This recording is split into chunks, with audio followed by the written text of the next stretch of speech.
செய்திகளை இனி விரைவு செய்திகளாக பார்க்கலாம். இந்திய விமானப்படை வீரர் அபிநந்தனின் மீசை ஸ்டைல் இளைஞர்கள் மத்தியில் ட்ரெண்ட் ஆகி வருகிறது. பாகிஸ்தானிலிருந்து நாடு திரும்பிய விமானப்படை அதிகாரி அபிநந்தன் இளைஞர்கள் மத்தியில் தேசிய நாயகனாக உருவெடுத்துள்ளார். அவரது கன்ஸ்லிங்கர் மீசை வடிவம் இளைஞர்கள் பலரை கவர்ந்தெழுத்துள்ளது. இதனால் பெங்களூருவில் ஏராளமான இளைஞர்கள் அபிநந்தனை போன்றே மீசை ஸ்டைல் வைத்து அசத்தி வருகின்றனர். அபிநந்தன் பெயரில் இருக்கும் ட்விட்டர் கணக்கு போலியானது என மத்திய அரசு உறுதிப்படுத்தியுள்ளது. பாகிஸ்தானிலிருந்து திரும்பிய விமானி அபிநந்தனுக்கு உடல் மற்றும் மன ரீதியிலான பரிசோதனைகள் நேற்று நடைபெற்றன.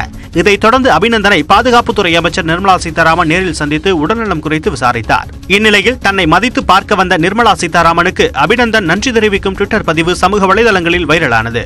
அந்த ட்விட்டர் கணக்கை சரிபார்த்த மத்திய அரசு அபிநந்தன் பெயரில் இருக்கும் கணக்கு போலியானது என விளக்கம் அளித்துள்ளது.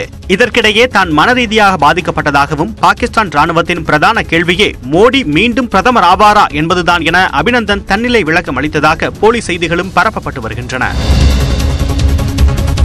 காஷ்மீர் இந்தியாவின் ஒருங்கிணைந்த பகுதி என்றும் உள்நாட்டு பிரச்சனையில் பாகிஸ்தான் தலையிட வேண்டாம் என்றும் வெளியுறவுத்துறை அமைச்சர் சுஷ்மா சுவராஜ் தெரிவித்துள்ளார். அபுதாபியில் நடைபெற்ற 2 நாள் இஸ்லாமிய நாடுகளின் கூட்டமைப்பு கூட்டத்தில் கௌரவ உறுப்பினராக இந்தியாவின் சார்பில் அமைச்சர் சுஷ்மா சுவராஜ் கலந்து கொண்டு உரையாற்றினார். அப்போது காஷ்மீர் இந்தியாவின் ஒருங்கிணைந்த பகுதி என சுஷ்மா சுவராஜ் பேசினார். ஆனால் இஸ்லாமிய நாடுகளின் கூட்டமைப்பு கூட்டத்தின் தீர்மானத்தில் காஷ்மீர் அல்லது இந்தியா பற்றி எந்த குறிப்பும் இல்லை. இதுகுறித்து கருத்து கூறிய பாகிஸ்தான் வெளியுறவுத்துறை அமைச்சகம் இந்தியாவின் பிரதான பிரச்சனையில் காஷ்மீர் இருப்பதாகவும் பாகிஸ்தான் வான்வெளியில் இந்தியா அத்துமீறி தாக்குதல் நடத்தியதாகவும் கவலை தெரிவித்தது. இந்திய காலாட்படைக்கு அதிநவீன AK-203 ரக துப்பாக்கிகள் வழங்க நடவடிக்கை எடுக்கப்பட்டு வருகிறது. இந்த வகை துப்பாக்கிகள் பிரபலமான AK-47 ரகத்தின் அடுத்த கட்டமாகும். இந்திய காலாட்படைக்கு அதிநவீன AK-203 ரக துப்பாக்கிகள் வழங்க நடவடிக்கை எடுக்கப்பட்டு வருகிறது. இவ்வகை துப்பாக்கிகள் பிரபலமான AK-47 ரகத்தின் அடுத்த கட்டமாகும். சுமார் 7,50,000 துப்பாக்கிகள் இந்தியாவில் தயாரிக்க ரஷ்யாவுடன் ஒப்பந்தம் போடப்பட்டுள்ளது. முதற்கட்டமாக காலாட்படைக்கும் அதைத் தொடர்ந்து துணை ராணுவம் மற்றும் முக்கிய பாதுகாப்பு வீரர்களுக்கு வழங்கப்பட உள்ளதாக கூறப்படுகிறது. இதேபோல அமெரிக்க துப்பாக்கி ரகமான 6WAR 7.69 mm 59 கேலிபர் ரகமும் இந்திய பாதுகாப்பு படை வீரர்களுக்கு வழங்க திட்டமிடப்பட்டுள்ளது. ஒடிசா மாநிலம் பாலசூரில் கிணற்றுக்குள் விழுந்த கரடியை வெகுநேரம் போராடி வனத்துறையினர் பத்திரமாக மீட்டனர். ஜுமுதிகா வன கிராமத்திற்குள் நுழைந்த கரடி ஒன்று எதிர்பாராத விதமாக அங்குள்ள ஆழமான கிணற்றில் தவறி விழுந்து சிக்கிக் கொண்டது. இதையடுத்து அங்கு விரைந்த வனத்துறையினர் மீட்புப் பணிகளை தொடங்கினர். சுமார் 4 மணி நேர போராட்டத்திற்கு பின் கயிற்றின் மூலம் கரடியை மேலே இழுத்து வந்தனர். பின்னர் கரடி கூண்டுக்குள் அடைக்கப்பட்டு மருத்துவ பரிசோதனைகள் செய்யப்பட்ட பின் மீண்டும் வனப்பகுதியில் விடப்பட்டது.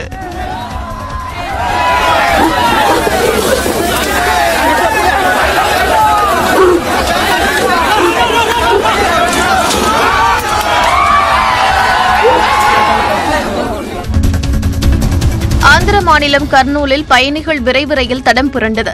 ஆந்திர மாநிலம் சித்தூரிலிருந்து காச்சிகுடா சென்று கொண்டிருந்த வெங்கடாத்திரி விரைவு ரயில் அதிகாலை 2 மணி அளவில் கர்னூல் ரயில் நிலையம் அருகே வந்தபோது ரயில் என்ஜின் தடம் புரண்டதை அறிந்த ரயில் ஓட்டுநர் உடனடியாக ரயிலை நிறுத்தினார். இதனால் பெரும் விபத்து தவிர்க்கப்பட்டது. ரயில் பாதியிலேயே நிறுத்தப்பட்டதால் அந்த தடத்தின் வழியே ரயில் போக்குவரத்து 4 மணி நேரம் தாமதமானது. பின்னர் தடம் புரண்ட என்ஜினை அகற்றி வேறு என்ஜின் மாற்றப்பட்டதை அடுத்து வெங்கடாத்திரி விரைவு ரயில் காச்சிகுடா நோக்கி புறப்பட்டது. இலங்கை பிரதமர் ரணில் விக்ரமசிங்கே திருப்பதி மலையில் ஏழுமலையானை தரிசனம் செய்தார். தனது மனைவி மற்றும் MP-க்கள் குழுவுடன் நேற்றிரவே திருமலை வந்த அவர் VIP கெஸ்ட் ஹவுஸில் தங்கினார். பின்னர் இன்று அதிகாலை சுப்ரபாத சேவையில் ஏழுமலையானை தரிசித்தார். தொடர்ந்து தனது எடைக்கு நிகரான 16,160 ரூபாய் மதிப்பிலான ₹1 நாணயங்களை துலாபாரம் காணிக்கையாக வழங்கினார். அவருக்கு ரங்கநாயக மண்டபத்தில் தேவஸ்தான அதிகாரிகள் தீர்த்த பிரசாதங்களை வழங்கினர். திமுக கூட்டணி பெட்ரோல் இல்லாத காலிடப்பா போன்றது என்று மத்திய அமைச்சர் பொன் ராதாகிருஷ்ணன் விமர்சித்துள்ளார். கன்னியாகுமரி மாவட்டம் மண்டைக்காட்டில் செய்தியாளர்களிடம் பேசிய அவர் IJK கட்சி திமுகவில் இணைந்திருப்பதால் பாஜகவிற்கு எந்த பாதிப்பும் இல்லை என்றார். பாதுகாப்புத்துறை அமைச்சருக்கு தெரியாமல் பாகிஸ்தான் மீது தாக்குதல் நடத்தப்பட்டதாக வெளியாகும் தகவல்களில் உண்மையில்லை என்றும் அவர் கூறினார். ஒரு டேங்க் இருக்குது, அந்த டேங்க் எல்லாருக்கும் பார்க்கறதுக்கு பிரம்மாண்டமா தெரியும். ஆனால் அந்த டேங்குக்குள்ளால பெட்ரோலோ டீசலோ என்ன பொருள் இருக்க வேண்டுமோ அது நிரம்பி இருந்தால் தான் அதுக்கு மரியாதை. இல்லைன்னா அதுக்கு பேர் என்னது? காலி டேங்க். டேங்க் இருக்கும், உள்ள சரக்கு இருக்காது. இது அவங்க சொல்லக்கூடிய மெகா கூட்டணி காலி டப்பா.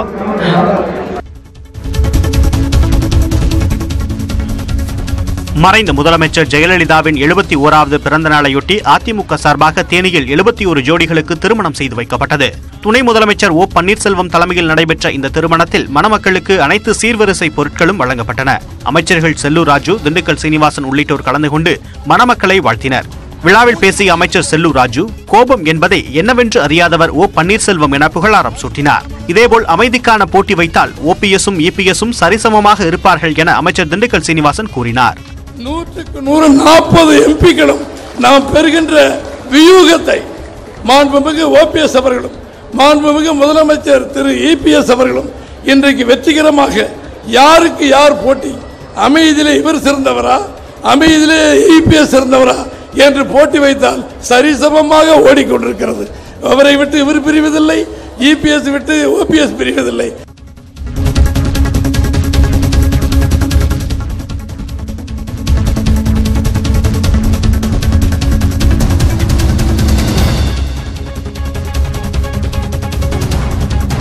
நீலகிரி தொகுதியில் திமுக சார்பில் போட்டியிட முன்னாள் மத்திய அமைச்சர் ராசா விருப்ப மனு தாக்கல் செய்துள்ளார்.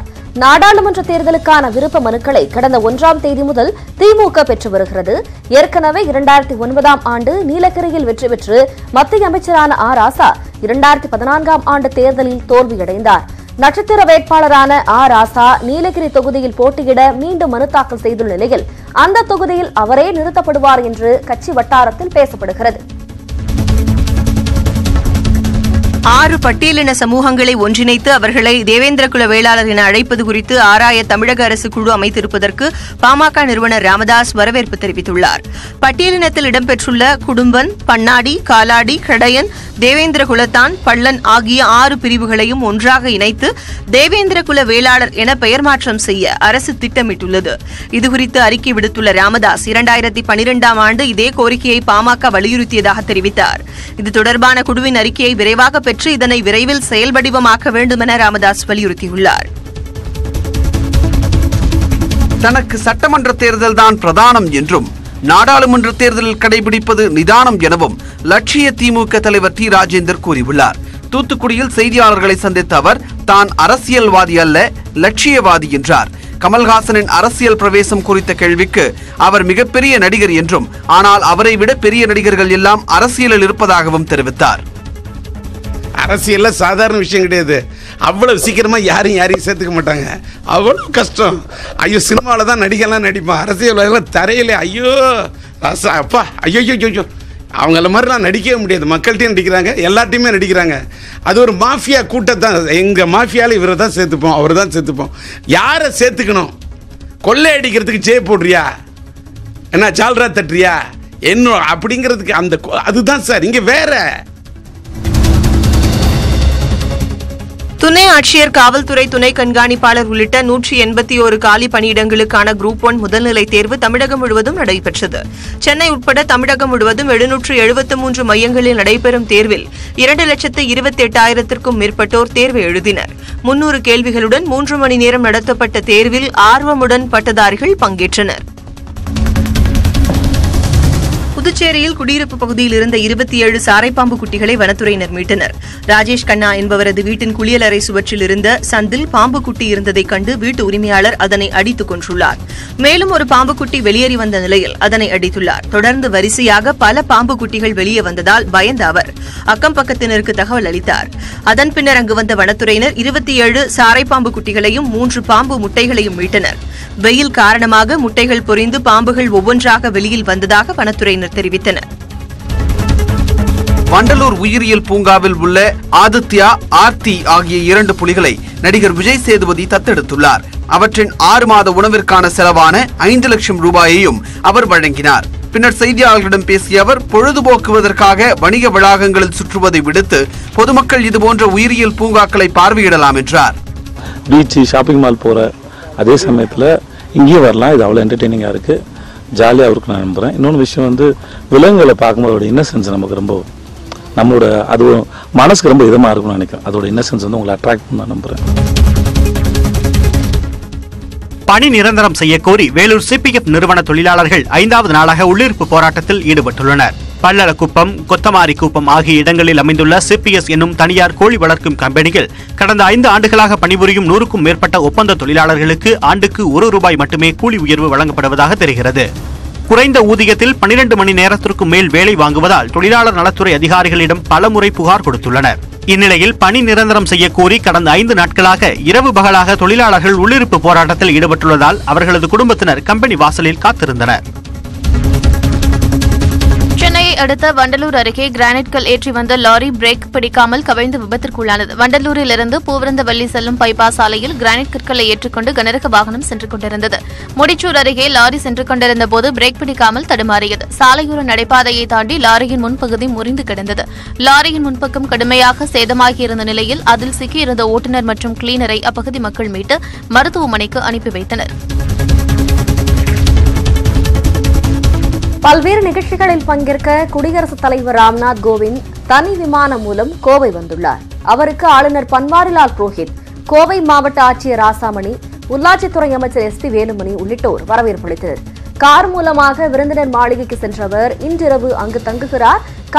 நாளை காலை 8:15 மணிக்கு சூலூர் விமானப்படை தளத்திற்கு சென்று கலர்ஸ் புரொடக்ஷன் நிகழ்ச்சியில் பங்கேற்கிறார்.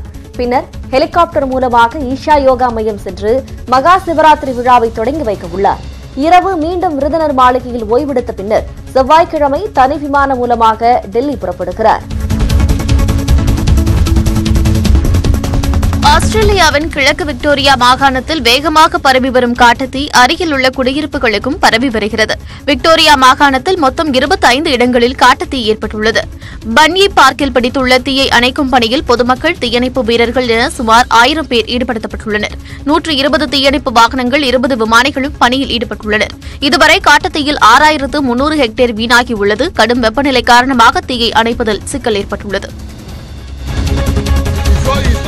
நைஜீரியாவில் கச்சா எண்ணெய் குழாயில் ஏற்பட்ட தீ விபத்தை அடுத்து அப்பகுதியில் 50க்கும் மேற்பட்டோரை காணவில்லை என தகவல்கள் வெளியாகியுள்ளன. போர்ட் ஹார்கோட் பகுதியில் இருந்து பான்னி ஏற்றுமதி முனையத்திற்கு பைப்லைன் மூலம் கச்சா எண்ணெய் கொண்டு செல்லப்படுகிறது. இதற்காக பல்வேறு பகுதிகளில் எரிவாயு மற்றும் எண்ணெய் குழாய்களை எய்டோ குரூப் நிறுவனம் அமைத்துள்ளது.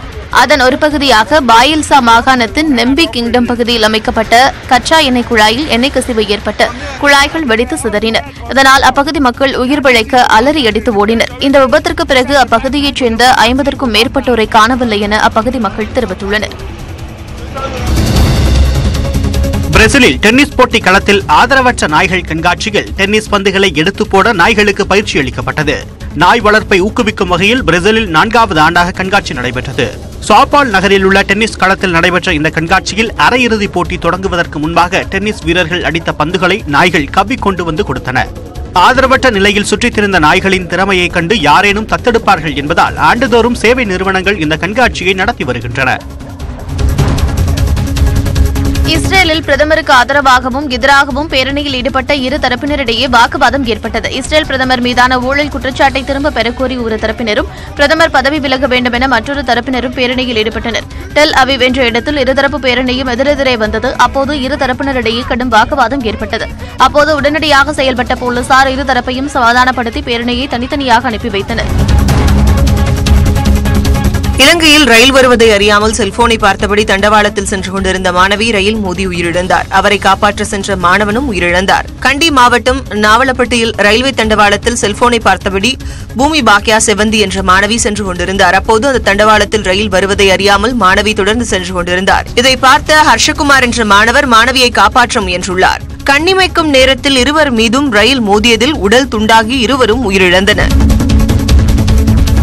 ஆஸ்திரியாவில் நடைபெற்ற பனிச்சறுக்கு விளையாட்டின் போது வீரர் ஒருவர் ஒளிப்பதிவாளரின் மீது தவறுதலாக மோதும் காட்சிகள் வைரலாகி வருகின்றன.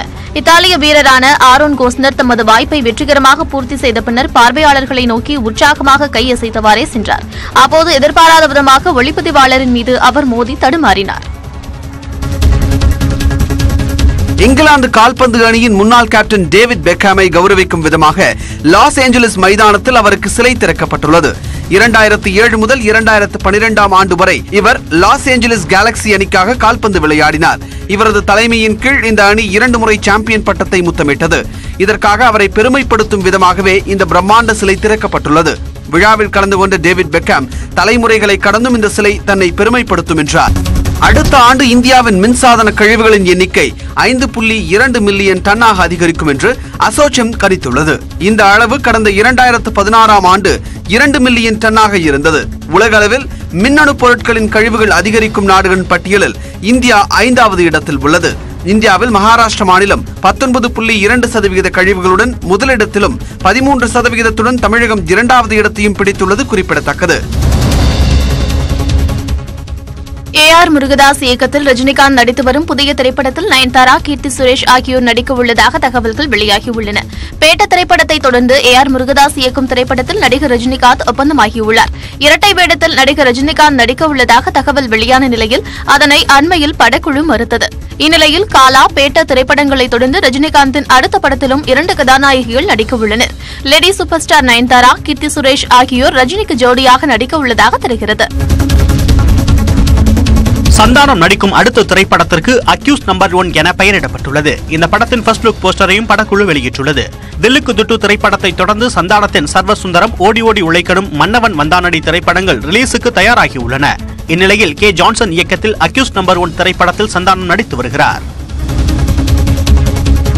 அரசியலை நன்கு கற்றுக்கொண்டு விட்டு சரியான நேரத்தில் களமிறங்குவேன் என நடிகை வரலட்சுமி சரத்குமார் கூறியுள்ளார். தமது பிறந்த நாளை முன்னிட்டு சென்னை தனியார் பெண்கள் கல்லூரிக்கு 35 நாப்கின் இயந்திரங்களை அவர் வழங்கினார். பின்னர் செய்தியாளர்களிடம் பேசிய வரலட்சுமி, மக்களவைத் தேர்தல் கூட்டணி தொடர்பாக தனது தந்தை சரத்குமார் தான் கூற வேண்டும் என்றும் அதற்கும் தனக்கும் சம்பந்தம் இல்லை என்றார். அரசியல் ஒன்றும் கெட்ட வார்த்தை இல்லை என கூறிய வரலட்சுமி ஒரு விரல் புரட்சியை உண்டாக்க வேண்டும் என்றும் தெரிவித்தார்.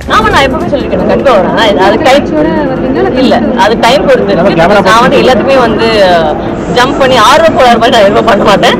அதெல்லாம் எல்லாமே அதுக்கு பிளானிங் இருக்கு, அதுக்கு ஒரு எக்ஸ்பீரியன்ஸ் இருக்கு. இப்போ வரைக்கும் I'm not that experienced to enter politics so fast, but கண்டிப்பா எக்ஸ்பீரியன்ஸ் ஆயிட்டு கத்துக்கிட்டு கரெக்டான ஒரு லீடரை கண்டிப்பா நான் வருவேன். ஆப்பிள் நிறுவனம் மடிக்கக்கூடிய ஐபோன்களை தயாரிக்கும் முயற்சியில் இறங்கியுள்ளது. ஸ்மார்ட் போன் சந்தையை அடுத்த கட்டத்திற்கு கொண்டு செல்லும் வகையில் சாம்சங் உள்ளிட்ட நிறுவனங்கள் மடிக்கக்கூடிய ஸ்மார்ட் போன்களை சர்வதேச மொபைல் காங்கிரஸ் விழாவில் அறிமுகம் செய்தது. இதையடுத்து ஆப்பிள் நிறுவனமும் இந்த முயற்சியில் ஈடுபட்டுள்ளது. மடிக்கக்கூடிய ஐபோன்களை தயாரிப்பதற்கான காப்புரிமையை அமெரிக்க காப்புரிமை அலுவலகத்தில் ஆப்பிள் நிறுவனம் விண்ணப்பித்துள்ளது. இதன் மூலம் அடுத்த ஆண்டு மடிக்கக்கூடிய ஐபோன்கள் வெளியாகும் என்று எதிர்பார்க்கப்படுகிறது.